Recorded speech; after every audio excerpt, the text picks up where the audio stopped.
One की जो official application है इसका जो लिंक है दे रखा है, जहां से आप डायरेक्टली प्ले स्टोर पे आ जाओगे। इस एप्लीकेशन को डाउनलोड कर लेना है। एप्लीकेशन को फर्स्ट टाइम आप ओपन करोगे तो आप सभी के सामने कुछ इस तरीके का इंटरफेस आएगा, जहां पर आप सभी से आपका जो मोबाइल नंबर है मांगा जाएगा। तो आपको अपना नंबर दर्ज करना है। इसी के साथ में एक रेफरल कोड का ऑप्शन दिखेगा।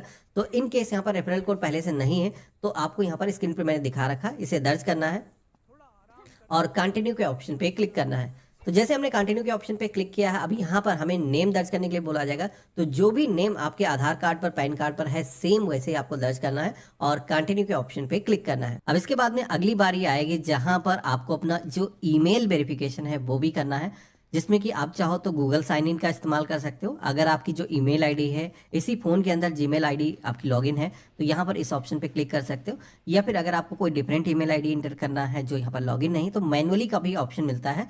आप यूज अदर ईमेल आईडी के ऑप्शन पे क्लिक करोगे और जो भी मेल आईडी आप देना चाहते हो कम्युनिकेशन के लिए, वो आप यहाँ पर दर्ज करना है और नेक्स्ट की टैब पे क्लिक करना है। तो जिस तरीके से आपने मोबाइल नंबर वेरीफाई किया था, उसी तरीके से आपके ईमेल आईडी पर भी एक ओटीपी आएगा, एक कोड आएगा, वो आपको यहाँ पर दर्ज करना है और नेक्स्ट की टैब पे क्लिक करना है।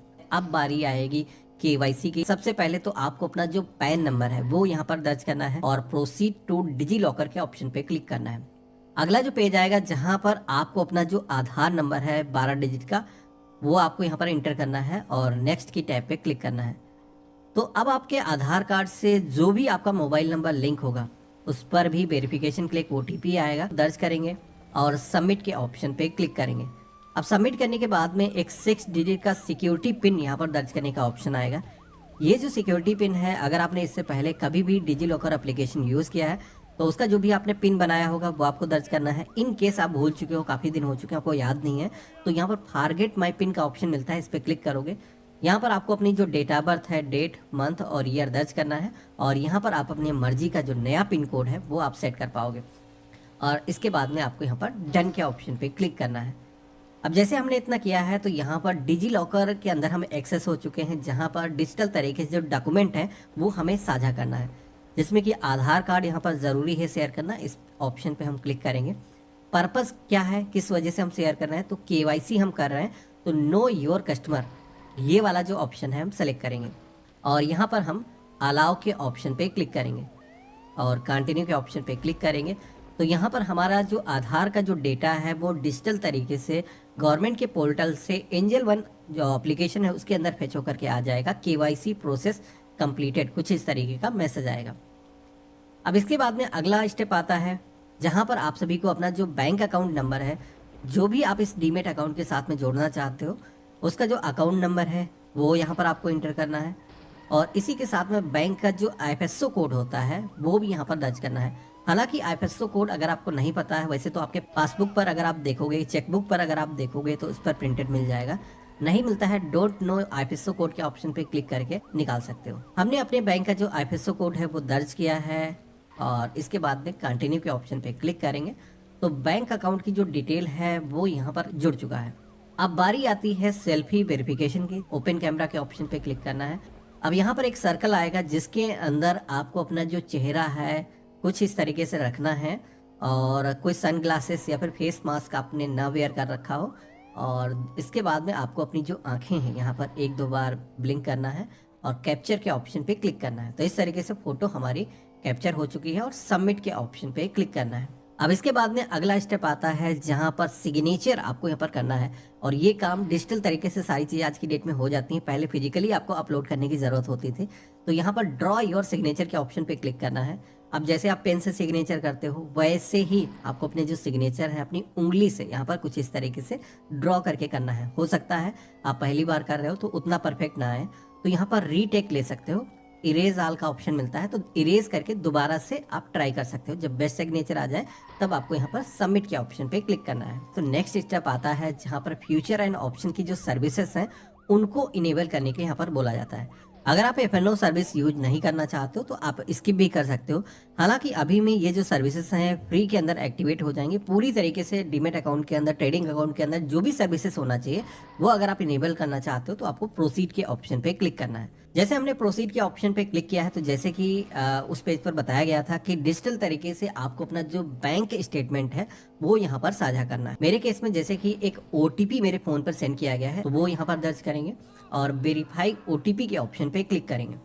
तो इस तरीके से हमारे बैंक का जो स्टेटमेंट है वो यहाँ पर डिजिटल तरीके से फेच होकर के आ जाएगा। तो यहाँ पर इस तरीके से वेरिफिकेशन हमारा हो चुका है। थोड़ा सा आपको इस पेज पर वेट करना है और देन आप सभी के सामने अगला जो पेज आएगा जहां पर आप देखोगे कि एफएनओ की जो सर्विसेज हैं, करेंसी कम्युनिटी की जो सर्विसेज हैं वो यहाँ पर एक्टिवेट करने के लिए अगर आपके अकाउंट के अंदर जो है बैलेंस उतना नहीं होगा या फिर जो खाता आपने सेलेक्ट किया है उसके अंदर उतना बैलेंस नहीं होगा तो कुछ मेरे केस में जैसे कि पेज आया है वैसा ही पेज आएगा जहां पर आपको अपना जो बैंक स्टेटमेंट है वो शेयर करना है या फिर सैलरी स्लिप हो गया, आईटीआर का जो अक्नॉलेजमेंट होता है जब आप आईटीआर अपना फाइल करते हो वो यहाँ पर हो गया, फॉर्म नंबर 16 हो गया, या फिर अगर आपका इससे पहले कोई डीमेट अकाउंट है जैसे कि आज एंजल वन के अंदर आप खोल रहे हो, इससे पहले आपका अकाउंट अप स्टॉक या फिर जीरोधा के अंदर था तो वहाँ का जो स्टेटमेंट है डीमेट की जो होल्डिंग है उसका भी स्टेटमेंट अपलोड किया जा सकता है। हालांकि कुछ लोगों के केस में ये कॉम्प्लिकेटेड प्रोसेस हो जाएगा, हो सकता है अभी आपके पास में ये सारे दस्तावेज ना हो या फिर आपका जो बैंक अकाउंट है उसके अंदर इतना बैलेंस ना हो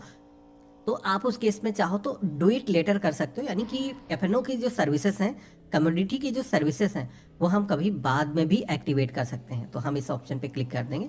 इसके बाद में अगला स्टेप जो आएगा जहां पर आप सभी से आपकी जो एनुअल इनकम है, जो सालाना कमाई है वो यहाँ पर पूछी जाएगी, जिसमें भी कई सारे स्लैब दिए गए हैं जैसे कि आपकी जो सालाना कमाई है 1 लाख रुपए साल की है, 1 से 3 लाख रुपए, 3 से 5 लाख रुपए, 5 से 10 लाख रुपए, जिस भी स्लैब के अंदर आते हो यहाँ पर आपको सेलेक्ट कर लेना है। इसके बाद में अगला स्टेप आता है जहाँ पर पूछा जाता है आपके एम्प्लॉयमेंट के बारे में, आप गवर्नमेंट सेक्टर के एम्प्लॉय हो या फिर प्राइवेट सेक्टर के बिजनेस करते हो या फिर किसी अदर कैटेगरी के अंदर आते हो। तो यहाँ पर कोई हाउस वाइफ है, स्टूडेंट है, वो भी यहाँ पर अपना जो डीमेट अकाउंट है, ट्रेडिंग अकाउंट है वो ओपन कर सकता है। इसके बाद में बारी आती है ब्रोकरेज प्लान की, जिसमें कि आई ट्रेड प्रो ये जो प्लान है यहाँ पर सिलेक्टेड है। इस ऑप्शन पे अगर आप क्लिक करोगे तो आई ट्रेड प्रो जो प्लान है इसके अंदर क्या आपको बेनिफिट मिलेंगे वो यहाँ पर दिखाया गया है। सबसे मेजर बेनिफिट यहाँ पर आपको ये मिल जाता है कि इसके अंदर डीपी जो एमसी चार्जेस हैं वो यहाँ पर अगले 10 साल के लिए कोई भी नहीं लगेंगे। इसी के साथ में फ्यूचर एंड ऑप्शन के अंदर 30 रुपए लगेंगे, करेंसी कमोडिटी के अंदर पर ऑर्डर कितना लगेगा, 30 रुपए हो गया।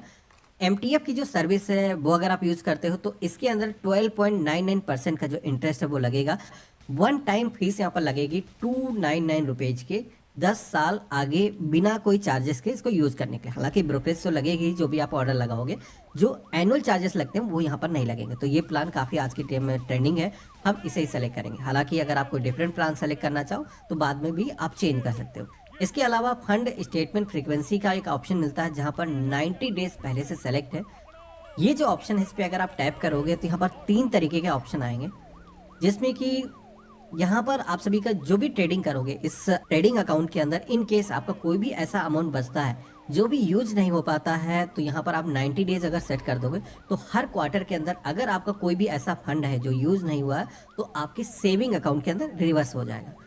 इसी के साथ में 30 डेज अगर आप सेलेक्ट करते हो, 30 दिन के अंदर कोई बैलेंस आपका बनता है जो आपने यूज नहीं किया, ट्रेडिंग नहीं किया, तो वो जो पैसा है आपके सेविंग अकाउंट के अंदर वापस हो जाएगा। इसी के साथ में तीसरा ऑप्शन है बिल टू बिल। तो यहाँ पर जो भी आपको पसंद आता है, मैं 90 डेज सेलेक्ट कर लेता हूँ। इसके बाद में हम कंटिन्यू के ऑप्शन पे क्लिक करेंगे। अब यहाँ पर मेल फीमेल जो भी जेंडर है सेलेक्ट करना है, मैरिटल जो भी स्टेटस है यहाँ पर आपको सिलेक्शन करना है, फादर का जो नेम है यहाँ पर आपको दर्ज करना है और कंटिन्यू के ऑप्शन पे क्लिक करना है। अब इसके बाद में हमारे सामने एक पॉपअप आएगा जहां पर इस डीमेट अकाउंट के साथ में एक नॉमिनी का जो नेम है वो भी यहाँ पर ऐड करने के लिए बोला जाएगा, जो कि आज की डेट में काफी जरूरी है।